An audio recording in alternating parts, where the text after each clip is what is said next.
Hey there, and welcome to another episode of the Virtual CISO podcast. I'm your host, John Berry, and with me, as always, the Doc Brown to my Marty McFly, Jeremy Sporn. Hey, Jeremy. Hey there, Marty. Hello, everyone. So what'd you think about the conversation I had with Stuart? So, as a scientist by trade, of course, I think it's prudent to start off with some stats. About 65% of the DoD's direct spending is transacted through ExoStar's platform, and that includes 150,000 organizations that trust and rely on ExoStar to be a secure place to communicate and transact with DoD prime contractors. Primes, for short, as I'm learning, is the shorthand for prime contractors. To say that Stuart and ExoStar occupy a unique position in the DoD supply chain would be quite the understatement. Yeah, that's exactly why, I thought it would be a good idea to have Stuart on the show. A lot of the folks that we're talking about CMMC and 800-171 are either not familiar or only marginally familiar with ExoStar and the role they play. And we thought it would be valuable for them to get acquainted with them at this critical point in time because of the significance in the role that they play relating to CMMC. You're just a nice guy. You want to help people out, John. I get it. There you go. Nothing to add. All right. So, other than learning about yet another great bourbon, expect to walk away with a clear understanding of what the transition period will be like from NIST 800-171 self-attestation to CMMC certification. Big change there. And if you are a DoD subcontractor who thought you could wait to really implement your NIST 800-171 controls, stay tuned. You'll want to know why that is a dangerous road into the future. See what I did there, Marty? Yeah, I saw it. So let me ask a question. Like, on to the show at 88 miles per hour? Yeah, 1.21 gigawatts. All right, let's get to the show.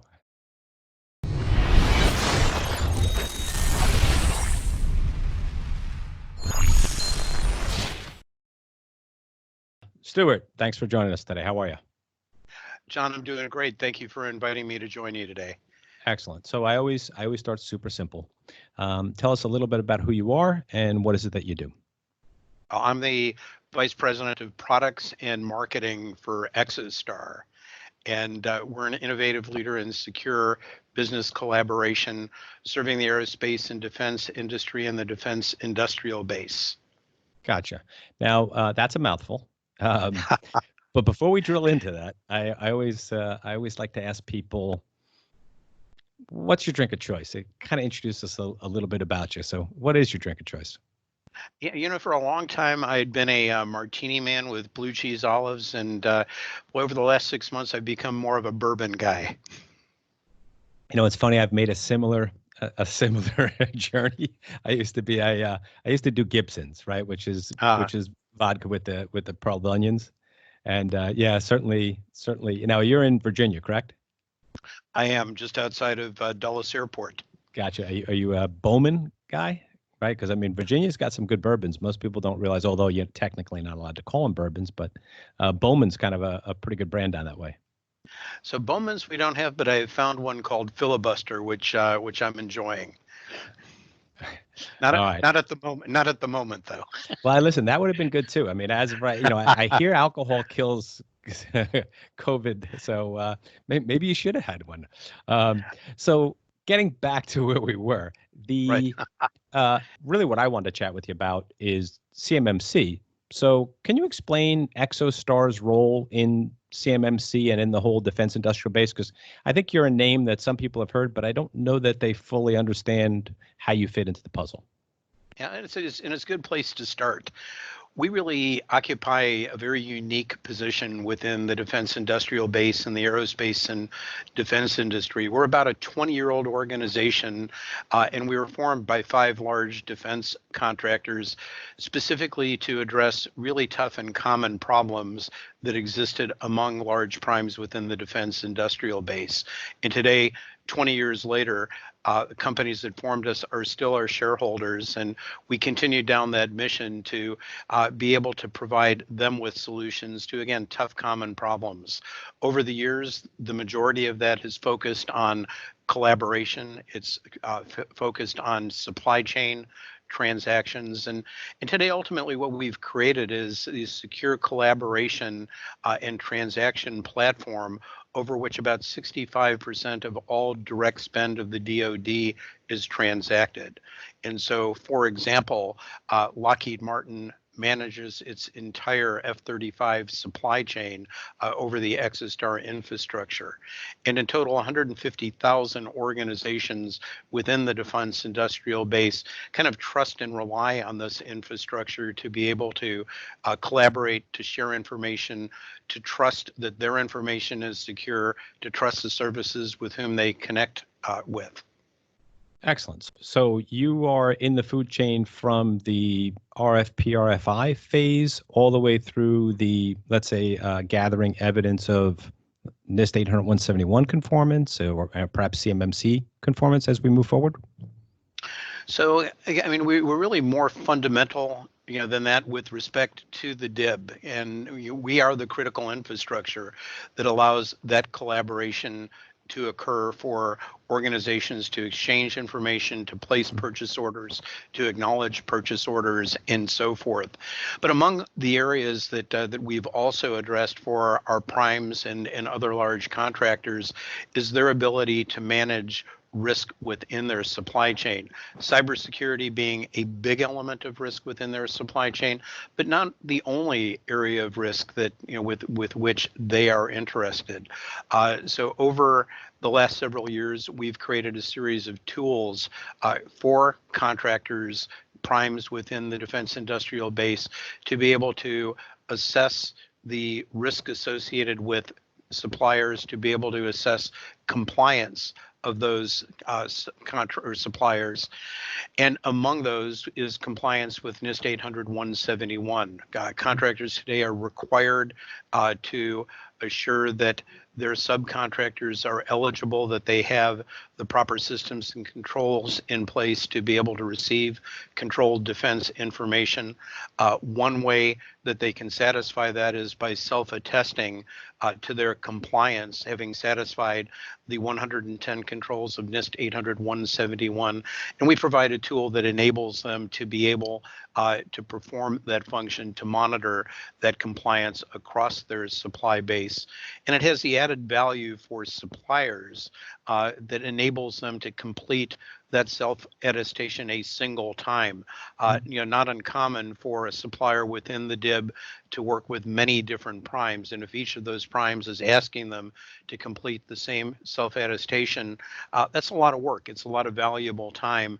And we enable them to complete that form a single time, and then for them to have control over whom they choose to share that with. And so that's kind of where it is that we've been working at this point. And we kind of recognize that with CMMC's kind of rollout over the next 6 years, as it gradually affects, I believe it's about 1,500 organizations in 2021, about 7,500 in 2022, ramping up to about 50,000 in 2025, is that this need for organizations to continue to comply with the current DFARS, to continue to comply with their requirement, to flow that requirement down and to verify that their suppliers, in fact, have conformed or self-attested to 800-171. Well, that requirement isn't going away.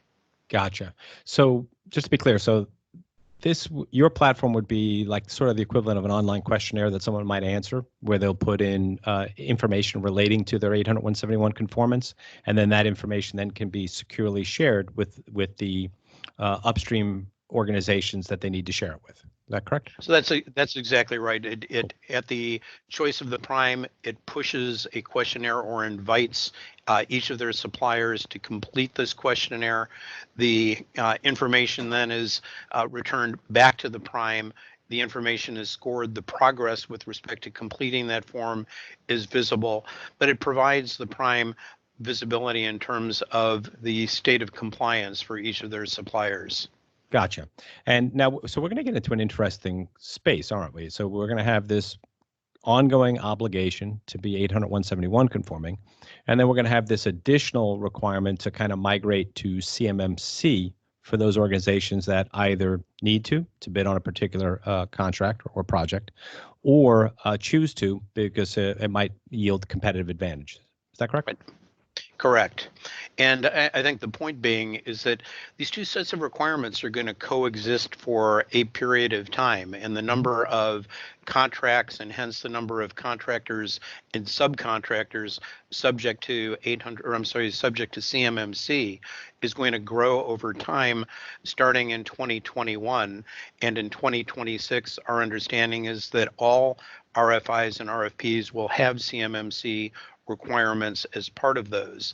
At the same time, the number of contracts that have NIST 800-171. So what we know is that these requirements are going to coexist for some period of time. And the requirements for CMMC are going to ramp up from 1,500 organizations in 2021 to about 7,500 in 2022, to reaching about 50,000 in 2025, according to information that has been shared by the DoD. So as this gradual ramp up occurs, similarly, the number of contractors and suppliers that are subject to NIST 800-171 is going to start to decrease slowly. But over a period of time, probably the better part of 5 years, these two sets of requirements are going to coexist, and a given supplier may have to comply with CMMC for one contract and still report with respect to 800-171 for another contract. Primes at the same time are likely going to have contracts with CMMC requirements and others that haven't yet been subject to CMMC, for which they're going to need to verify that suppliers under those contracts have conformed and submitted a self-attestation to NIST 800-171. Gotcha. One quick question for you. So Katie was on the show, I don't know, a month or so ago. And at that point, she was saying that 1,500 number was a 2020 number and 7,500 in 2021. Has that changed from your perspective? So I think we're citing information that that we have received from DoD, Okay. and I think that what she had said is that in 2020 that it'll be 1,500 organizations that will have requirements, but the actual implementation is going to be in 2021. Gotcha. But I think It's just the a point timing being, issue, right? it's a timing issue, but the real point is that the ramp up is going to be gradual, Mhm. and it's going to start with requirements in 2020, with organizations needing to comply in 2021, and the number of organizations affected growing until it becomes part of every RFI and RFP in 2026. Gotcha. Yep. That makes total sense. And I think the one thing which is positive here in terms of an org needing to conform with both 800-171 and CMMC is that if you're already 800-171 conformant and you're looking for CMMC level 3, the 110 controls are common. It's only an additional 20 controls for level 3, correct? Exactly. And so actually going through the process of completing all of those controls, again, we know that organizations are putting in place a POAM for those that they're planning to implement, but actually going through that process, completing a POAM, truly being fully 800-171 compliant in the sense that you've implemented all 110 controls, becomes a real bridge to being able to achieve CMMC level 3 certification, because you point out the delta from that point is a relatively small one. Gotcha. Now, one of the advantages I think working with ExoStar as a prime, as an example, provides is that you're giving them a easy mechanism for them to gather more than just a letter of attestation, a self-signed letter that, yeah, we're doing this, right? You're giving them an ability to review and see some of the artifacts or see some of the information about the implementation, correct? Well, so today, we're asking them to at the request of the prime contractor to complete the self-attestation form. We're continuing to invest in tools, recognizing that this process is changing in two respects. It's more about companies that are complying with 871 being audit ready, in addition to going down this path for CMMC.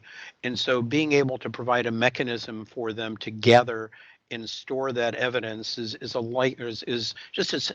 it's a natural progression for the tool that we've developed to be able to provide that capability.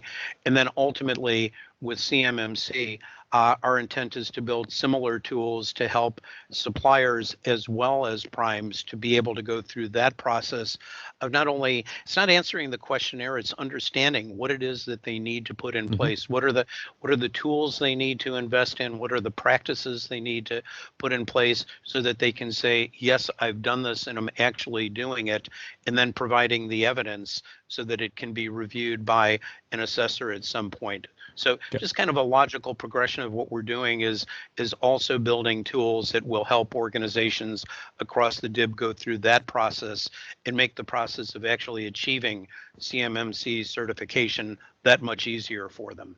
Gotcha. So so in that respect, it's a win-win. It's a win for the primes and for the defense agencies because they have greater visibility. It's also a win for the supply chain because they're getting the information that they need to effectively implement these controls. Hey, absolutely, and it's a win-win as well, because contractors need the supply chain to be CMMC compliant at the time that a contract comes out, again, with CMMC requirements. So from the conversations that we've had with primes, again, they're not only aware, but taking steps to ensure that they can provide information, that they can provide support and assistance to suppliers within their supply bases to be ready and to be able to achieve CMMC compliance. And at the same time, suppliers know that they need to be able to achieve CMMC certification in order to participate in future contracts. Gotcha. And then I think there's another added advantage, right? Is that my understanding, correct me if I'm wrong, is that the DCMA and that organization within it called, I think, DIBCAC, DIBCAC. My understanding is that they're going to do a heightened level of actual 800-171 enforcement. Is that correct? So that is our understanding. We did a recent program, and we had Darren King, who is responsible for the audit component within DCMA, and shared with us that the number of audit teams that DCMA has is almost quadrupled over the last year.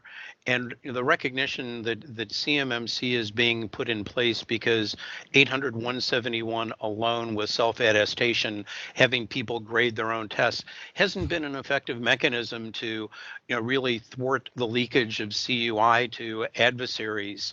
And so while CMMC is being put in, I think at the same time, DoD through DCMA is saying we need to put some more teeth into 800-171 through audits, through greater scrutiny to ensure that people are really putting in the controls they say they are under 171 and moving from a POAM to actually doing the things that they've said in their POAMs. Right. And one of the things, again, and I think it's part of that same enforcement, is we've seen at least a couple of cases where they've used the False Claims Act against organizations that had, let's say, not done full due diligence on 800-171. Well, that's exactly right. I mean, I think that there are other sticks that probably DoD and DCMA has, but that all of the compliance regulations within the DFARS can be overwhelming, especially for a small contractor, but also for for large contractors and subcontractors as well. And we certainly know of one highly visible case where somebody did not go through the steps of truly putting in place the controls that they said they had through their self-attestation, and a whistleblower within that organization reported to them, and they were subsequently charged under the False Claims Act. Just the point being that I think DoD is telling people, we need to take this seriously. It's not just the process of 800-171 self-attestation or CMMC certification, but the recognition that the security of supply chain and the cybersecurity of the supply chain, truly is a national defense priority. Yeah, so it seems like it nets out, because I think there were some organizations when they saw Katie Arrington's pronouncement about those numbers we talked about, 1,500 followed by 7,500. That was, oh, cool, we get to dodge CMMC for a while. But at the end of the day, really, whether you can dodge CMMC, but you can't dodge 800-171, which means that realistically, you're either implementing 800-171 in a provable, auditable manner, or you're implementing CMMC in a provable, auditable manner, correct? That's exactly right. And for organizations that are sitting there saying, well, gosh, it's only 1,500 out of 300,000 or whatever the actual number is, you don't know when your number is going to be called. Are you going to be one of those? But the primes, when we talk to the primes, are looking at this in a little different way. We've heard the primes talk about CMMC is really a good start. But they're looking beyond compliance and trying to truly understand the risk they're taking on when they put together a capture team, the risk they're taking on when they take on a bid, and again, looking beyond just cybersecurity, but really, I think making the point to suppliers that this is something you need to be doing sooner rather than later, because we're going to favor people whose risk profile we can understand and better measure, so that it really does become an advantage for suppliers to take this step early, to be ready, to be certified, to really have kind of a competitive advantage against others as they're looking at individual contracts. Right. And I think that's where a tool like you're adding in now is going to be super helpful, because really what it's going to allow those primes to do is put together a capture team comprised of those organizations. Well, and that's very correct. And ultimately, the vision that that we at ExoStar have is building solutions for the contractor base that really provide a 360-degree view of risk of suppliers. Again, well beyond just cybersecurity, but understanding financial risk and reputational risk and conflict minerals and ITAR, and the list goes on. It's a long list of things, but being able to make well-educated, informed decisions in terms of who they choose to work with. So cybersecurity is step one, but for the primes, the tools that we're ultimately working on building is to try to provide a much broader understanding of the risk they take on when they choose to work with any individual supplier. Right. I'll make the recommendation that we add pandemic planning to that list, which I wouldn't have done 2 weeks ago. Well, I can tell you, we've seen a number of questionnaires come to us from a range of companies relative now to ExoStar's own pandemic planning, and I'm happy to say that our employee base is safe and healthy, that we're all working from home, but that our systems are all resilient, meeting their SLAs, and while our call center volume has kind of gone up a little bit, our call center is on top of things and continuing to deliver the level of service that we pride ourselves on to our customers and partners. And I'm sure those primes are going to be asking all the supply chain the same thing. Absolutely. So, yeah, it's strange new times. Question for you. So we've got this CMMC AB, the accreditation body. Do you guys have any formal role with that? In light of your position in the market? So we certainly have been supportive of the accreditation body.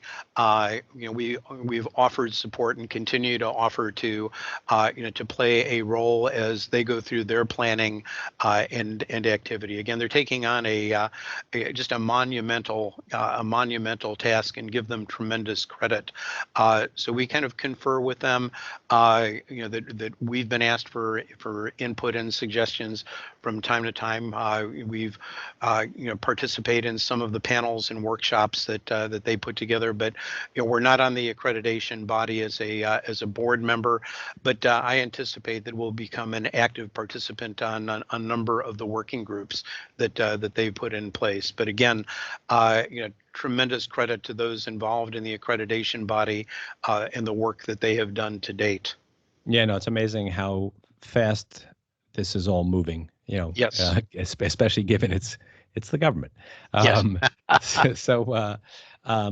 So I think we did a pretty good job of getting our way through this. Any last thoughts that you wanted to add before we get to farewells? Not that I can think of offhand. I'm sure that we're going to hang up, and I'm going to say, boy, there were 3 or 4 more points that that I certainly wished that could bring up. I think, if there's anything, if there's a message to organizations within the DIB is that everybody is in this together.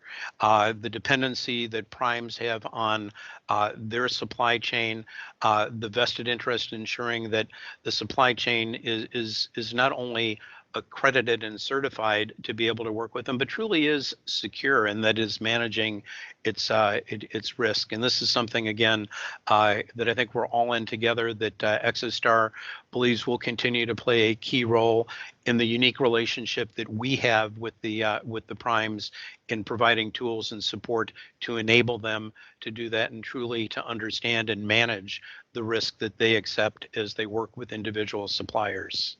Yeah, it's going to definitely be an interesting next, 3 to 5 years in our space, isn't it? It absolutely is. But again, CMMC, an important initiative, and we think it's an important step that's being taken. I don't think anybody in the industry could possibly not think it's important, including the people that need to conform with it. I mean, it's gonna cost money, and it's gonna take time, and it's gonna be a little bit painful. But I don't see, given the way that cyber has become such an important part of defense and economic health, that anybody can argue with it. I think so, and there's just kind of one peculiarity that kind of strikes me. And DoD, Katie Arrington talks about how $600 billion of CUI is lost every single year, and when it comes down to that's the intellectual property of prime contractors and subcontractors within the defense industrial base. And while maybe primes appreciate the value of that intellectual property, I think it's something that I'm surprised when subcontractors don't recognize this. The small contractor who's building a unique latch for some platform that is being created by a prime, that's their intellectual property, and that's the reason they're in business. And they're understanding that this is something that they should be protecting, that they need to protect, and has value to their businesses. Seems to be less well understood within the contractor and subcontractor base, perhaps, than it is in other industries. But what is being lost is the property of organizations within the DIB. It's not just what DoD is losing, but what individual companies have created, what they've invested in. That's what's being lost, and it's affecting not only our country, but it's certainly affecting them and their businesses as well. Yeah, and listen, it's John Q. Public's tax dollars. I spend a lot in taxes, and I'm not complaining about it. But hey, do me a favor, protect what I'm paying for. Yeah, absolutely. And when you see the Chinese with an airplane that looks strangely like the F-35, and what we as taxpayers paid to be able to bring the F-35 to theater, and understand that they got the benefit of some of that which we spent and invested, that makes me angry. I'm not sure if others react in the same way. Without a doubt. So. Exactly. So if folks want to get in touch with you or ExoStar, to find out about your program. So, they can find a lot of information on our website, exostar.com.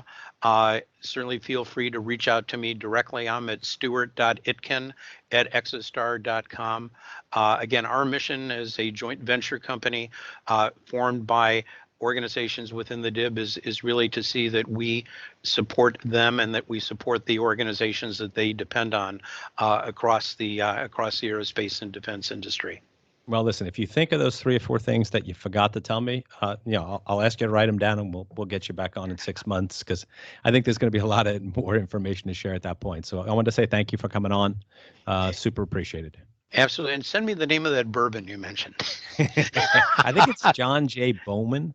I've had a bottle of it, and I just remember that it was a Virginia, and it was somewhere around Williamsburg, if I recall correctly, because I have relatives down that way. And I just remember thinking to myself, "Dang, this is pretty darn good for non-Kentucky bourbon."